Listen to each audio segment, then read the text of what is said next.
இல்லை அப்பனை அடிச்சுக்கிறதுலாம் யாரும் கிடையாது உலகத்தில்.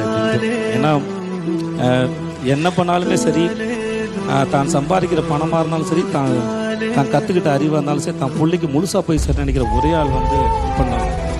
அதாவது தான் பேசுகிற வார்த்தைலாம் தான் பிள்ளைக்கு பிடிக்குதோ பிடிக்கலையோ, அதுக்கிட்ட போய் சேருதோ இல்லையோ, ஒரு 1000 வார்த்தையை கொட்டி வைப்பான். அது வாழ்க்கையில் என்னைக்காவது ஒன்றா நம்ம தடிக்கு விழும்போதில்ல, அவன் பேசின வார்த்தை ஏதாவது ஒன்று வந்து நமக்கு துணையாக நிற்கும்.